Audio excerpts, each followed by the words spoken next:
Des monarques qui rendent hommage à une icône mondiale, en Afrique du Sud. Une redoutable reine évoquée à Madagascar et un jeune prince français qui aurait laissé une lignée de descendants royaux aux Seychelles. Un sorcier qui trouve Jésus grâce à une émission de radio à Madagascar. L'œuvre de Dieu qui prospère après des années de guerre en Angola. Et une femme bienveillante qui sauve des vies dans les rues de l'île Maurice.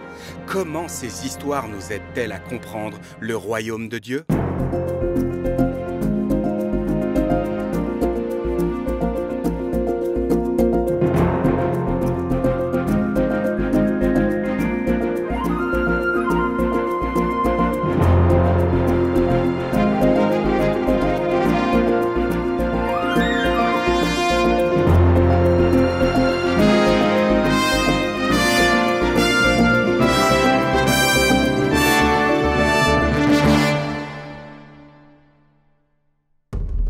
Un sacerdoce royal, division de l'Afrique australe et de l'océan Indien. Madagascar est une île d'une beauté indescriptible. Une avenue de baobabs s'étend majestueusement sur la côte ouest de ce mini-continent.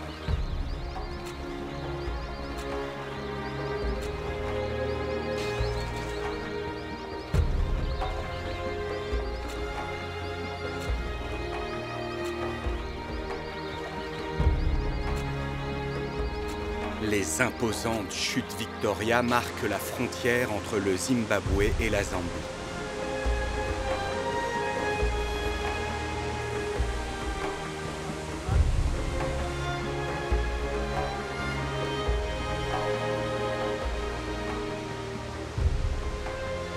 Les magnifiques plages de sable blanc des îles tropicales des Seychelles évoquent le paradis à tous ceux qui les foulent.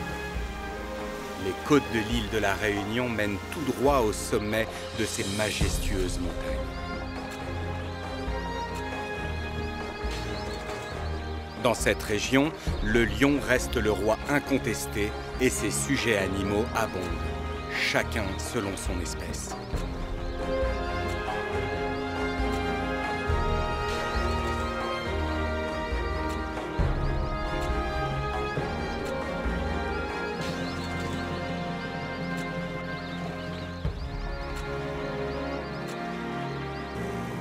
L'Okavango au Botswana est le plus grand delta du monde et ses milliers d'îles grouillent de vie sauvage.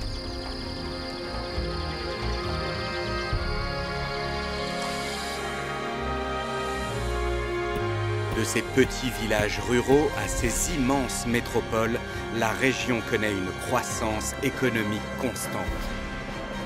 La division de l'Afrique australe et de l'océan Indien de l'Église adventiste du 7e jour comprend 23 pays en Afrique australe et dans les îles de l'océan Indien.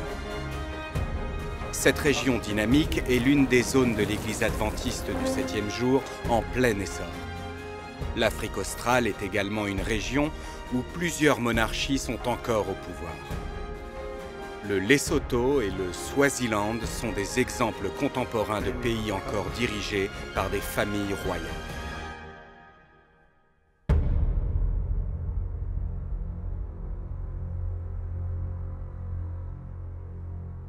Nous sommes à la table de la montagne, au Cap, en Afrique du Sud. Ce cadre naturel, d'une grande beauté, est absolument stupéfiant. La table de la montagne fait face au nord du continent africain. C'est une espèce de passerelle entre cette partie de l'Afrique et le reste du continent. Une passerelle pour des groupes de gens, des nations et la royauté.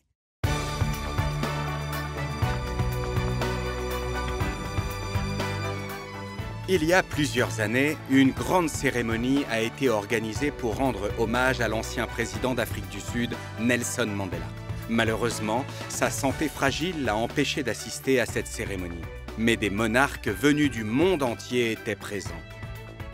On aurait dit que chaque personne détentrice d'un trône, d'un sceptre et d'une couronne y participait.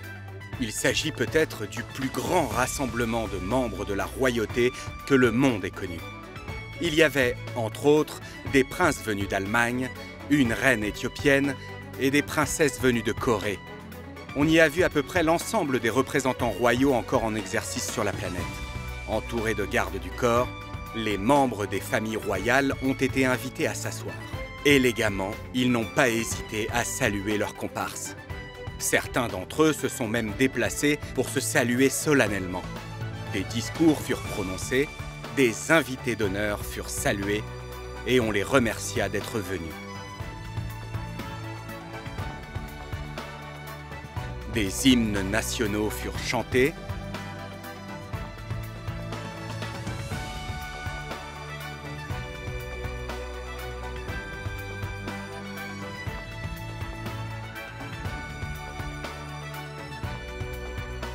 Des prix furent distribués et les sujets regardaient émerveillés les hommages rendus à leur chef. Nous pensons qu'il est nécessaire de permettre à chacun d'entre nous de rendre hommage à Madiva, que ce soit en l'aidant et en épaulant son peuple afin qu'il résolve ses problèmes, ou en l'honorant pour l'immense tâche qu'il a accomplie. C'est très excitant et drôle d'observer la royauté. Tout est chronométré, les gens sont magnifiques, tout a l'air parfait, le protocole est respecté, tout est fait pour ce grand moment. Mais pourtant, les royautés ne sont pas parfaites. La Bible nous enseigne que les royautés ne sont pas parfaites, car elles sont faites d'êtres humains, et l'erreur est humaine. Antananarivo, Madagascar.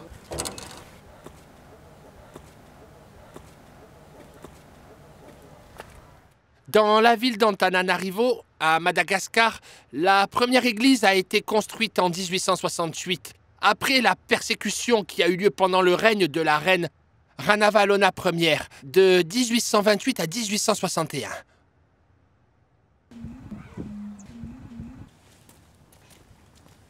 Et à 2 pas de l'église, vous verrez ce monument, qui fut édifié en mémoire du premier martyr Ratsalama.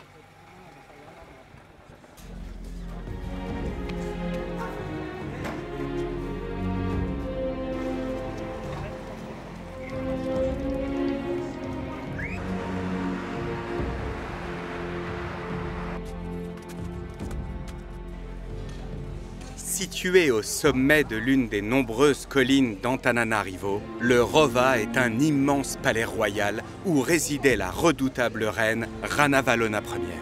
Cruelle, égoïste et résolue à éliminer tous les étrangers et les chrétiens de son royaume, elle fit assassiner des milliers de personnes car elle s'était déclarée chrétienne ou possédait une Bible chez elle. Pour se débarrasser des indésirables, elle les faisait empoisonner, plonger dans de l'eau bouillante ou jeter du haut d'une falaise. Mais, au lieu de décourager les nouveaux chrétiens de la région, elle n'a fait qu'encourager leur foi. Qu'ils soient cachés ou risquent la mort, ils ont refusé de renier leur foi, car ils faisaient partie d'un royaume plus grand que celui de la reine Ranavalona. Depuis la ville, en contrebas, on voit les falaises d'où furent jetés les martyrs chrétiens. Nous sommes juste au bord de la falaise. C'est l'endroit d'où 14 martyrs malgaches furent envoyés à la mort. Juste parce qu'ils étaient chrétiens. Voici les noms de quelques-uns d'entre eux. À un moment, tous les royaumes terrestres finissent par disparaître. Il ne reste alors que le souvenir de leur grandeur passée. Ici, il ne reste que des ruines. On trouve des tombeaux royaux au palais d'été, qui est également la dernière demeure de la reine Ranavalona. Sa politique traditionnaliste changea complètement de cap avec l'arrivée au pouvoir de son fils Radama II, qui décida de se convertir publiquement au christianisme. Sa conversion permit une fois de plus au christianisme de prospérer dans cette nation insulaire.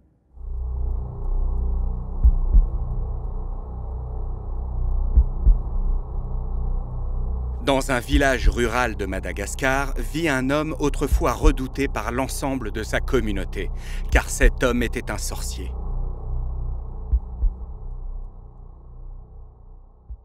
Eh bien, j'étais guérisseur traditionnel.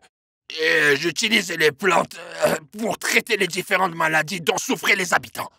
Mais quand ces gens ne me payaient pas, je leur jetais un sort pour les rendre malades, même s'ils vivaient dans un village très éloigné du mien. J'ai rejoint l'église après avoir écouté la station Adventist World. J'ai trouvé Jésus et il m'a appris à aimer tout le monde. C'était un homme plein de haine. Il me battait sans aucune raison. Et maintenant, il est devenu bon et il aime la vie. Mon mari est heureux parce qu'il a appris à aimer. Et aujourd'hui, c'est devenu un homme de bien parce qu'il a eu la grande chance de trouver le chemin vers Jésus. Aujourd'hui, c'est une figure respectée de son Église qui aide les membres de sa communauté grâce à sa connaissance des plantes médicinales. Mais avant tout, il les guide grâce au savoir qu'il a acquis sur Dieu. Il y a 10 ans, grâce à Dieu, j'ai vécu l'immense bonheur d'être baptisé. Depuis, j'ai beaucoup changé. J'aime mes voisins et ils m'aiment. J'aime tous les membres de notre église. Et j'aime ma famille. Je suis devenu un autre homme. Oui. Je suis très fier qu'il me demande de construire une nouvelle église pour que les gens puissent prier près de chez eux. Évidemment, nous continuons à écouter la radio Adventist World.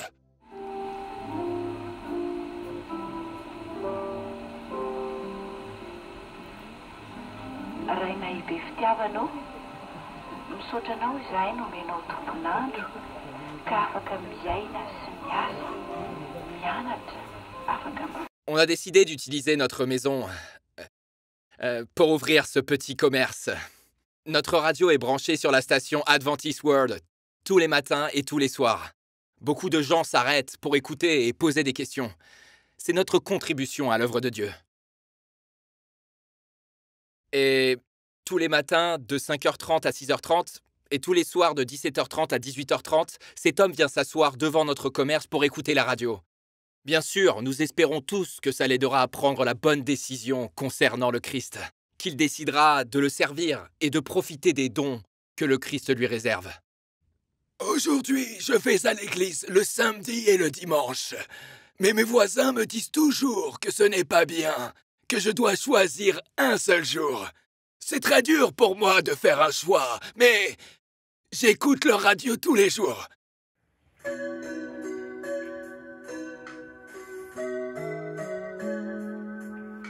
En plus d'écouter les émissions quotidiennes, Roger et sa femme ont enregistré des cassettes de musique chrétienne qu'ils passent pour leurs voisins.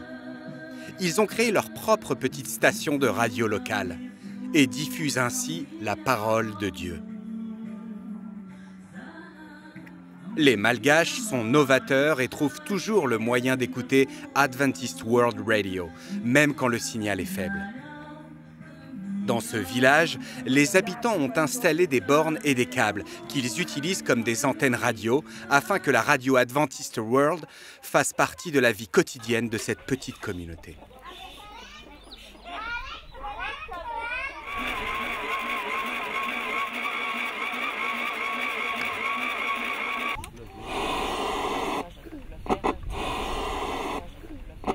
Radio Adventista Maneran-tany ilay feon'ny fanantenana. Et puis un beau matin, j'ai entendu une émission évangélique à la radio Adventist World. J'en ai immédiatement parlé à ma femme et elle a tout de suite été d'accord pour qu'on se mette à la recherche de cette église où l'on enseignait la vérité. Depuis que j'ai découvert l'église adventiste, j'ai continué à prêcher la bonne parole à ma famille. Depuis ce jour, 6 membres de ma famille ont été baptisés. Ny apitso dia mbola fahasoavana fanampiny omen'Andriamanitra. Fahatserovana sisany amin'ny lasy no avy indray dia tsy anjaranao ny amin'izany na mety ho tanteraka na tsy. Noho izany dia tsy maintsy apetraka amin'ny tenanao ny fanontaniana hoe inona ny tokony ho ataonao. Dès que l'occasion se présente, je parle de ma foi. Et parfois, quand je travaille dans les rizières, j'explique à mes camarades ce que j'ai appris à la radio.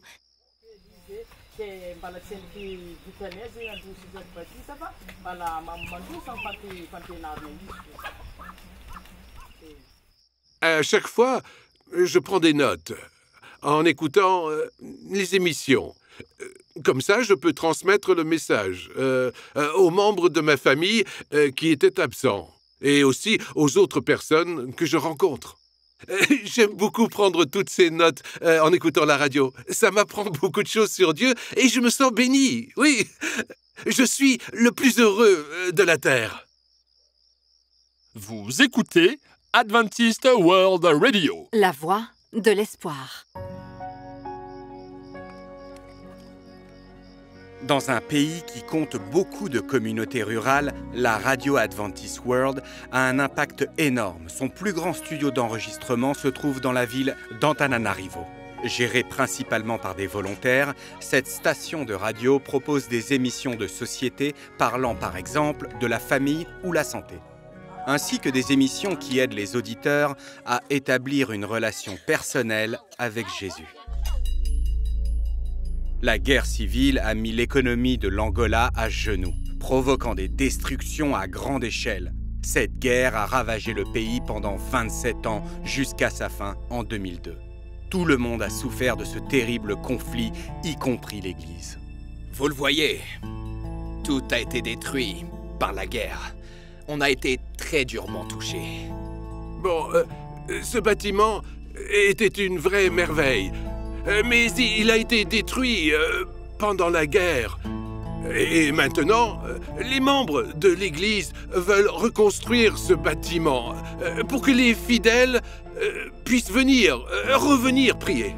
Grâce à l'une des plus grandes croissances économiques mondiales, l'Angola, qui est le deuxième producteur de pétrole au monde, s'est rapidement lancé dans une remarquable entreprise de reconstruction. Le pays connaît une fulgurante reprise économique tout en prônant la réconciliation nationale. Dans le cadre de son initiative Mission dans les villes, la division de l'Afrique australe et de l'océan Indien de l'Église adventiste a fait de Luanda, la capitale de l'Angola, sa ville cible. Des campagnes d'évangélisation ont eu lieu dans différents points de la ville. De petits groupes d'études bibliques ont été lancés. Novo Tempo, au Brésil, s'est associé à cette initiative en diffusant 40 émissions de télévision 4 fois par semaine. Et un nombre record de 39 000 maisons de l'espérance ont été créées. Valentina Polo est l'une des jeunes femmes responsables de ces groupes d'études bibliques. Après avoir reçu une formation, elle est maintenant chargée d'animer de petits groupes d'études bibliques et à amener d'autres adolescents vers le Christ. Eh bien moi, vous savez, je loue le Seigneur tous les jours, car c'est grâce à lui que nous sommes tous là et nous avons demandé à Dieu de nous faire sentir sa présence. Et nous sentons qu'il s'adresse à tous les esprits qui acceptent son appel. Des prédicateurs laïcs sont venus du Brésil et du Portugal participer à cette campagne. Suite à ces opérations, des milliers de personnes ont été baptisées.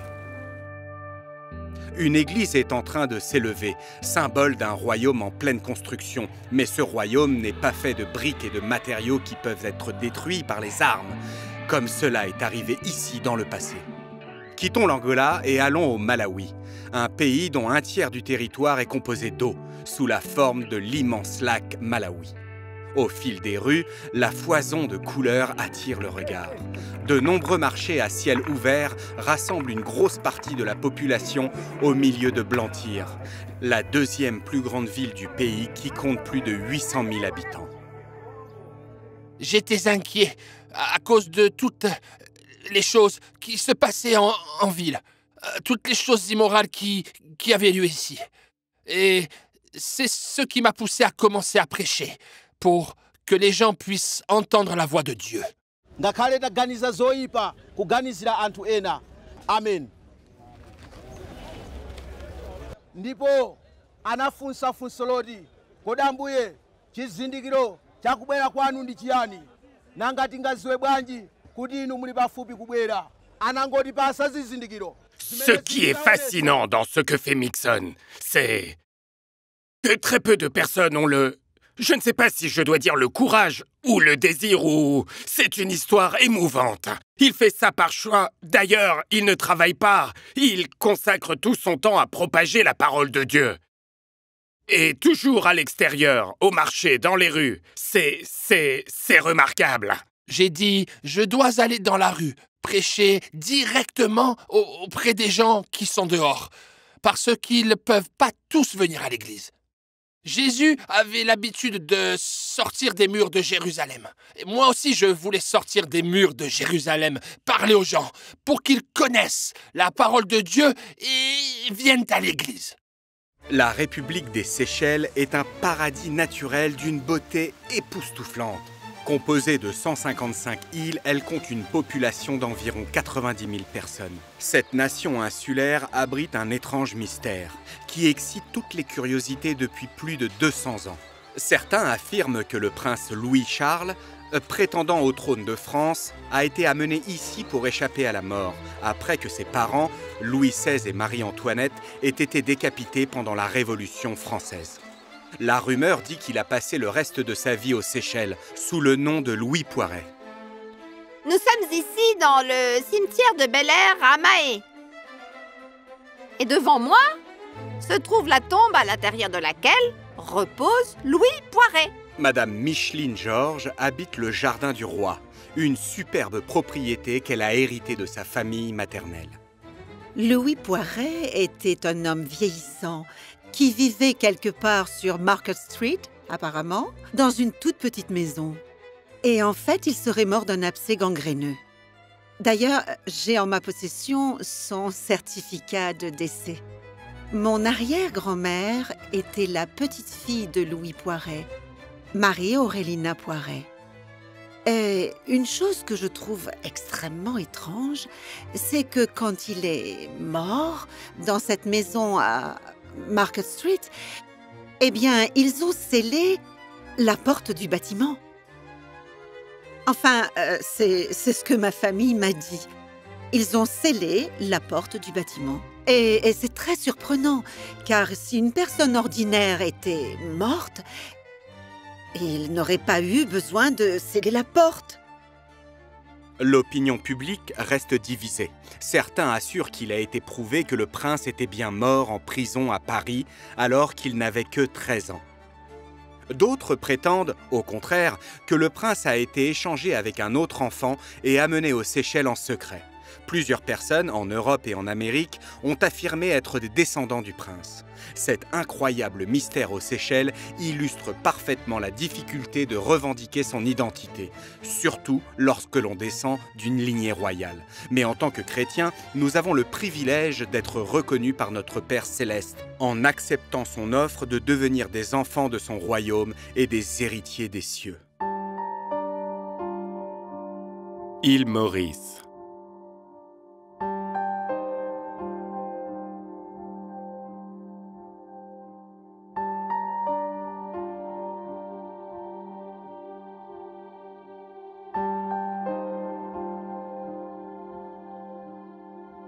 Sur l'île Maurice, dans le centre de Port-Louis, la capitale de l'île, se trouve un parc. Fréquenté par des prostituées à la recherche de clients, il sert de bureau à Eileen Marie. J'ai commencé à me droguer et à me prostituer à l'âge de 16 ans. Mais j'ai décidé de m'en sortir. Ma sœur aînée est morte du sida. Je ne veux pas finir comme elle.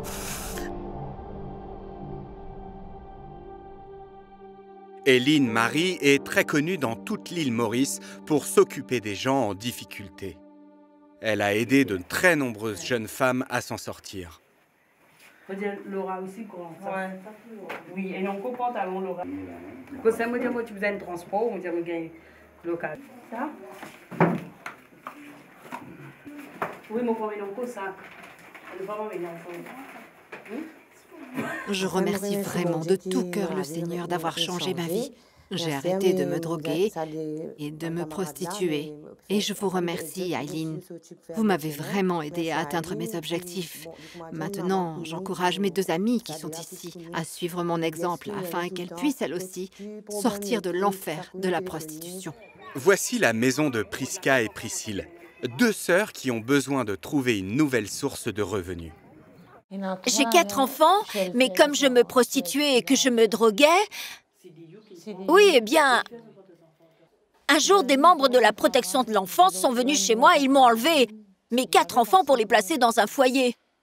Le centre où se trouvent mes enfants refuse de me les rendre tant que je n'aurai pas un emploi qui me permettra de les élever. Je vous ai amené une Bible. Lisez la Bible et priez. Jésus vous aidera. Allez à l'église, lisez la Bible et priez.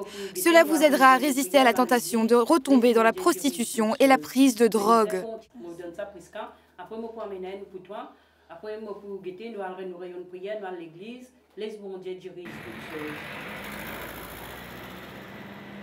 Eileen est sensible au sort des jeunes gens qui ont eu une enfance difficile.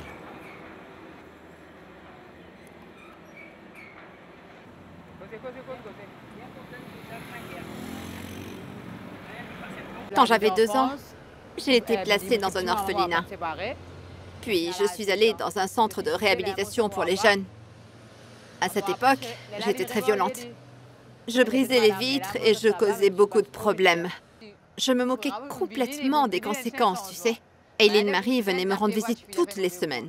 Elle m'apportait toujours de la nourriture ainsi que des vêtements. Elle est devenue une mère pour moi. Ma vie a vraiment changé. Au lieu d'encourager les autres filles à faire des bêtises, j'ai décidé de les aider. Quand j'ai eu 18 ans, j'ai dû quitter le centre de réhabilitation. Et Eileen m'a aidée à trouver une famille adventiste qui s'est occupée de moi. Elle m'a aussi aidée à m'intégrer dans la société. Eileen Marie a aussi voulu me présenter à une autre famille. La famille de Dieu. Maintenant, j'ai une nouvelle famille. Ma famille de l'Église. Je suis très heureuse de les connaître.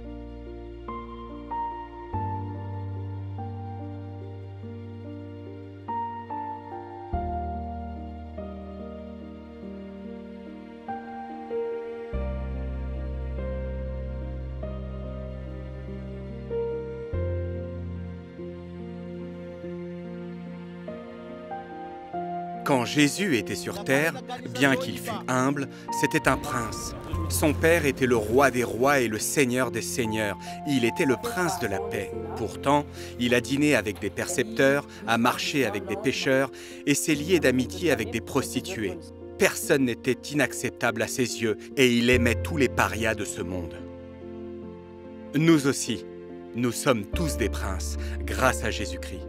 Parce qu'il est mort pour nous, nous sommes tous des enfants de Dieu, des princes et princesses du royaume des cieux.